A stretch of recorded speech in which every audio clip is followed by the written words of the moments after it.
इनके पास खाने को आटा नहीं है, चूतर धोने को पानी नहीं है, और बात करते हैं भारत को हम जवाब देने की। पहले अपने घर के चूतर धो लो, तुम्हारे पास वजू के लिए पानी नहीं होता, इसलिए हाथों को उल्टा करके धोते हो, हम तो ऊपर से नहाते हैं।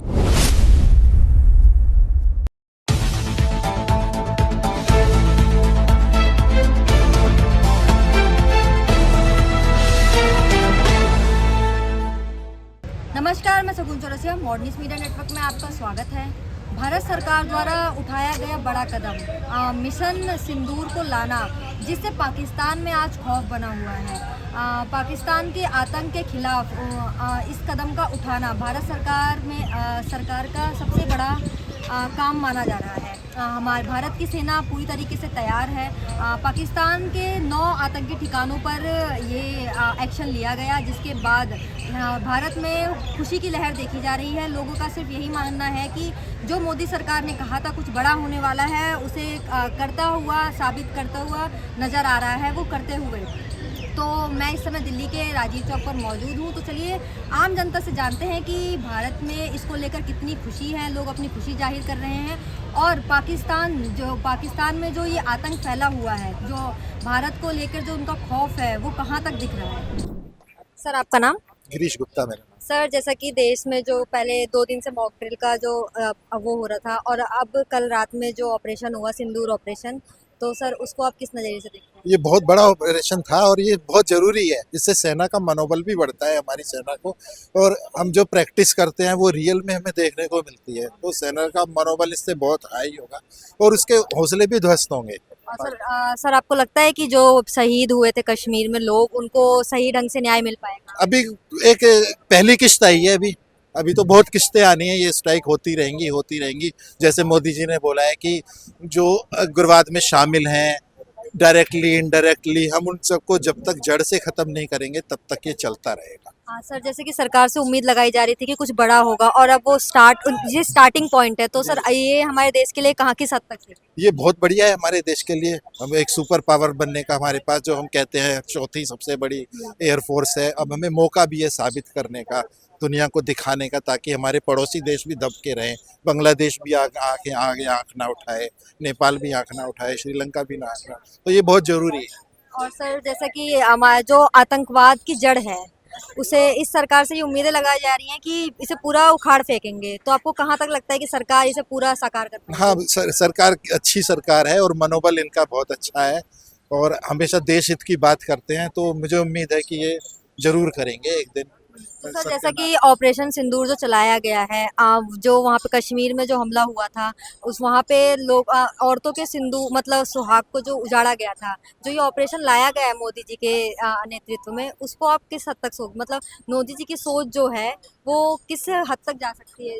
मोदी जी की तो सोच कहीं जा ही नहीं सकती। अब देखो, उन्होंने कहा था कि 7 तारीख को मॉक ड्रिल होगी, वो निश्चित हो गए थे कि 3-4 दिन कुछ नहीं होने वाला। इस मौके का उन्होंने फायदा उठाया और रात में ही काम कर दिया। तो मोदी जी की जहाँ सोच शुरू होती है ना विपक्ष सोच सकता है, ना पाकिस्तान सोच सकता है, कोई सोच ही नहीं सकता। सर, जैसे कि इस पे ये भी बोला जा रहा है कि ये धार्मिक रूप ले रहा इंडिया में, मतलब भारत में ये इसने धार्मिक रूप भी ले लिया। हिंदू मुसलमान जो ये कर रहे हैं, तो वो किस हद तक मतलब आप देखते हैं कि ये हमारा धार्मिक मसला है या सिर्फ पाकिस्तान और भारत का? नहीं, धार्मिक मुद्दा नहीं है, ये देश का मुद्दा है, राष्ट्र का मुद्दा है। हम इतने साल से हम आतंकवाद झेल रहे हैं और हम क्या करते हैं, एक आध स्ट्राइक करके वापस आ जाते हैं। हम जड़ तक हम जाते ही नहीं है। अब की बार हम जड़ तक जा रहे हैं, ख़त्म कर रहे हैं लोगों को, और ये करना बहुत ज़रूरी है। तभी वो सुधरेगा, नहीं तो नहीं सुधरने वाला, नहीं तो हमारी कैजुअलिटी होती रहेगी। सर, आपका नाम? कृष्ण सिंह नेगी। सर, जैसे कि जो ये ऑपरेशन हो रहा है, तो इसमें आपको क्या लगता है, बिल्कुल आर्या पार हो जाए, एकदम खात्मा हो जाए आतंक का? अभी तो उनके 9 ठिकानों पर हमला किया है और काफ़ी हमारी जो यहाँ की जनता, हमारे भारत देश की जनता बहुत खुश है। मोदी जी हमें भरोसा है, मोदी जी करके दिखाएंगे, क्योंकि जो बोलते हैं वो करते हैं। उनके बातों में जो जान होती है। पर सर, बीच में तो ये मोदी जी पर भी सवाल उठा दिए गए थे कि वो सिर्फ बोल रहे हैं, कुछ बड़ा करेंगे, पर उन्होंने कुछ करा नहीं। वो दो लोग इंसान होंगे जो मोदी जी की बात पे, मोदी जी की विश्वास करते हैं। मोदी जी जो बोलते हैं वो करते हैं, क्योंकि उन्होंने जनता को बोला था कि मैं इनको नामोस्तल कर दूंगा, इनकी ज़मीन ढूंढनी मुश्किल हो जाए इनके लिए। उन्होंने करके दिखाया है। अब कितने लोग उधर मरेंगे उसको बाद में पता चलेगा। अभी तो पता चला कि स्ट्राइक हुई है, अब बाद में न्यूज में आएगा तो तभी सर लोग। आप इस स्ट्राइक से, इस ऑपरेशन से खुश हैं? हमारे खुश देश है के लिए बहुत अच्छा हुआ। हमारे देश के लिए तो बहुत बढ़िया है। मैं कहता हूं ऐसी स्ट्राइक कुछ एक और स्ट्राइक हो, ये आतंकवाद जो फैला पड़ा है ये जड़ से खत्म हो। तो सर हमें भारत को इस चीज से कोई खतरा नहीं है? किस चीज से? जो ये अटैक्स हो रहे हैं और पाकिस्तान ये कह रहा है कि हम भी जवाब देंगे। वो किधर धमकी है? पाकिस्तान के पास इतना दम नहीं है। इंडिया एक सुपर पावर है, इंडिया के आगे वो 2-4 दिन से ज्यादा नहीं टिक सकता। तो वो खुद डरे हुए हैं, वो अपने वो निकालने के लिए, बाकी कुछ नहीं है उनमें। जिधर धमकी दे रहे हैं कुछ नहीं कर सकते वो, तो ये लोग खुद डरे हुए हैं। तो सर हम ये उम्मीद लगा रहे हैं कि कुछ और बड़े वॉर हो और मतलब जो पाकिस्तान को जड़ से खत्म कर दिया जाए। इंडिया तो चाहती है पीओके का, बेसिकली बोला हुआ है कि पीओके लेंगे। इस बीच पीओके भी आ जाए तो बहुत बढ़िया है। सर आपको लगता है कि मोदी गवर्नमेंट जो है वो सब कुछ वापस लेके आएगी? होगा, जब जरूर होगा। मोदी जी ने बोला है, अमित शाह जी ने बोला है, तो वो जरूर वो पीओके भी हमारे वापस आएगा। सर जो ये स्ट्राइक्स हो रही हैं उससे पूरा भारत हमारा खुश है, पूरी जनता हमारी। भारतवासी खुश है, पूरा भारत खुश है। आज भारतवासी को जो खुशी मिली है वो कभी उनके उसका बयान नहीं किया जा सकता। हर आदमी का बहुत हो गया दिल्ली कसम से। अभी तो बहुत सारी स्ट्राइकें होनी है, अभी ट्रेलर है, अभी तो पिक्चर बाकी सही कह रहे हो, सही कहा है। शुक्रिया सर। सर आपका नाम? संदेह वशिष्ठ। सर जैसा कि भारत ने सिंदूर ऑपरेशन जो स्टार्ट किया है और उसके बाद जो उससे पहले जो मॉक ड्रिल हो रहे थे, पूरी दिल्ली अलर्ट पे थी। जो कल पूरी सीपी में पुलिस फोर्स फैली हुई थी और जो ये ऑपरेशन हुआ उसको लेकर आप क्या बताएं? सबसे पहले जवाब उनको है जो बोल रहे थे कि हेडलाइन दे दी, डेडलाइन नहीं दी। अब तो डेडलाइन भी आ गई, ठीक है ना। ये उनके लिए जवाब है। और सबसे बड़ी बात है, मैं यहाँ पे राजनीति करनी है, राजनीति नहीं करनी है, क्योंकि सवाल आपका पूछना काम था, जवाब हमारा देना काम था, हमने दे दिया।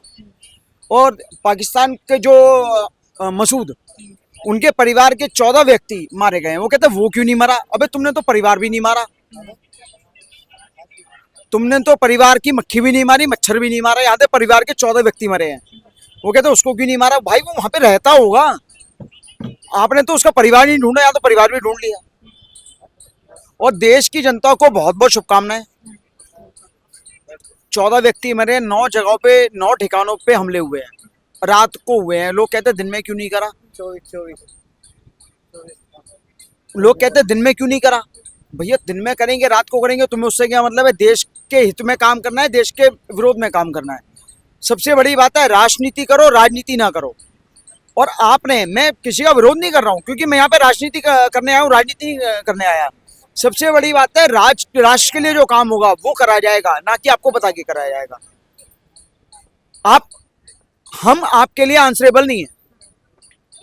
आपने सत्ता में रहते हुए ऐसे विरोधियों का सफाया नहीं किया, और यहाँ पे तो हम सत्ता, आप विपक्ष में रह के उनका सपोर्ट कर रहे हो। क्यों भाई? मसूद सबसे बड़ा 26/11 का आतंकवादी था, जो मास्टरमाइंड जिसको कहते हैं। उसके परिवार के 14 व्यक्तियों को मार दिया। आप कहते हो उसको क्यों नहीं मार रहे? अरे भैया कोई बात नहीं, पहले परिवार, योगी जी ना हमारे पहले उसके परिवार को परेशान करेंगे, बाद में उसको करेंगे, क्योंकि परिवार ने उसको पाला। परिवार, सबसे बड़ी बात है, पनाह देने वाले को सजा पहले। जम्मू के अंदर, कश्मीर में जिन व्यक्तियों के मकानों पे बुलडोजर चले, जिनको मारा गया, जिनके घर ढहाए गए, वो उन्होंने उनको पनाह दी थी, इसलिए मारे गए। वरना कश्मीरी से हमारे कोई दुश्मनी थोड़ी है। हमें दुश्मनी है उन पनाह देने वालों से, उन देश विरोधी ताकतों से, जो हमारी सरकार ने हमारे और सबसे बड़ी बात है, ये हमें बधाई मोदी जी को नहीं देनी चाहिए, अपनी सेना को देनी चाहिए, क्योंकि सेना लड़ती है, सेना के परिवार उजड़ते हैं। देखो प्रधान सेवक हैं वो, उनका सम्मान पूरा है, लेकिन हम उनको बधाई नहीं देंगे, क्योंकि सेवक को बधाई नहीं दी जाती। बधाई उसको दी जाएगी, सांत्वना उसको दी जाएगी जिसके परिवार का शहीद होगा। और उन माताओं के, उन परिवारों को सारा चरण वंदना है जिन्होंने ऐसे वीर सपूत पैदा किए। हम आर्मी पे सवाल नहीं उठाते, ये कहते हैं सर्जिकल स्ट्राइक के सबूत दो, जैसे भी चन्नी साहब ने बोल दिया, पंजाब के मुख्यमंत्री पूर्व। भैया सेना पे सवाल उठाने का मतलब आपका पता है क्या है? सेना का मनोबल तोड़ना। आप सेना का मनोबल तोड़ रहे हो। अब यहाँ पे सरकार में रहते हुए सेना के जवानों से गोली का हिसाब नहीं पूछा जाता, गोलियां दी जाती हैं, जितनी चलानी है चला दो। पर सर अभी भी जो पाकिस्तान की तरफ से ये बयान आ रहे हैं कि हम पूरी तरीके से तैयार हैं और इससे जो इन्होंने ये किया उसका हम जवाब देंगे, वो जवाब मैं बड़े गंदे शब्दों में बोलूंगा, इनके पास खाने को आटा नहीं है, चूतर धोने को पानी नहीं है, और बात करते हैं भारत को हम जवाब देने की। पहले अपने घर के चूतर धो लो, तुम्हारे पास वजू के लिए पानी नहीं होता, इसलिए हाथों को उल्टा करके धो, तो हम तो ऊपर से नहाते हैं। तुम कहते हो यहाँ 2 चुल्लू पानी लेंगे, पूरा हाथ धो लेंगे, ऊंचे पजामे पहन लोगे, क्योंकि तुम्हारे पास धूलें इतनी उठती, तुम्हारे पास धूल का कोई साधन नहीं है। क्यों भाई? मैं महिलाओं का सम्मान कर रहा हूं, लेकिन वो बुर्का क्यों उड़ती हैं? क्योंकि हमारे यहाँ इस्लाम कहाँ से आया? सऊदी से। वहां पे धूल मिट्टी इतनी उड़ती है कि उनको गोरे रहने का शौक है, हमें काले रहने में हमारी सेना की महिलाएं खड़ी होती हैं। तुम्हें गोरे रहने का शौक है, हमारे सेना की महिलाओं को गोरे रहने का शौक नहीं है, लेकिन देश को बचाने का शौक है। उनको अपनी सरजमी से प्यार है, और आपकी महिलाओं को अपन में गोरेपन से प्यार है। और सर ये जो मॉक ड्रिल का ट्रायल हुआ था, कल से जो ये शुरू हुआ है, और आज जो अलर्ट वो है कि यहाँ पे सायरन बजाए जाएंगे और जो लोगों को अलर्ट किया जा रहा है इस चीज को देखिए, सबसे लेकर। बड़ी बात है अलर्ट करना। कोई जरूरी नहीं है, जनता को खुद को अलर्ट होना जरूरी है, क्योंकि सारी जिम्मेवारी सरकार की नहीं है, सारी सेना की नहीं है, सारी प्रशासन की नहीं है, जनता की भी जिम्मेवारी है। आपको पता है यहाँ पे मैं कूड़ा फेंकूंगा, यहाँ गंदा होगा, पता है ना आपको? जिम्मेवारी आपकी है ना। सफाई कर्मचारी की है, वो तो तनख्वाह ले रहा है, काम नहीं करेगा, क्या करोगे उसका? तो सर ये जो मॉक ड्रिल का सरकार जो ये लेकर आई थी, ये जो थॉट था, वो आपको किस तरीके से, मतलब कहाँ तक अच्छा लगा? देखिए, जिनको अभी समझ नहीं है, जिनको समझ नहीं है, जिनको अभी ज्ञान नहीं है, उनको समझाना जरूरी है, ठीक है ना। लेकिन जितने बड़े बुजुर्ग हैं उनको तो ज्ञान है। जब एक बात बताइए, जब अपना भूकंप आता है तो गर्भवती महिलाओं को क्या कहते हैं कि बैठ जाओ एक जगह, ठीक है ना। क्यों? क्योंकि उनको ज्ञान है, उनको समझ है, इसलिए बड़े बुजुर्ग समझा रहे हैं कि अपना ध्यान रखो। बस यही कहना चाहता हूँ। शुक्रिया सर आपका। जैसा कि आपने लोगों को सुना, उनका कहना है कि ये तो अभी सिर्फ ट्रेलर है, पिक्चर अभी बाकी है। भारत सरकार ने जो एक्शन लिया है वो अभी और बड़ा होगा और खुल के सामने आएगा, जिसके बाद पाकिस्तान पूरी तरीके से बौखलाया हुआ है और वो भारत को जवाबी कार्रवाई का ऐसा करने का वो बोल रहा है। तो देखते हैं कि पाकिस्तान आगे क्या कदम उठा पाता है और भारत अपनी कार्यवाही में क्या क्या कदम और उठाएगा। क्या वो लोगों की इन सारी उम्मीदों पे भारत हमारा खड़ा हो पाएगा? कमेंट कर अपनी राय जरूर बताएं। तब तक के लिए बने रहे मॉडर्निस्ट मीडिया नेटवर्क के साथ।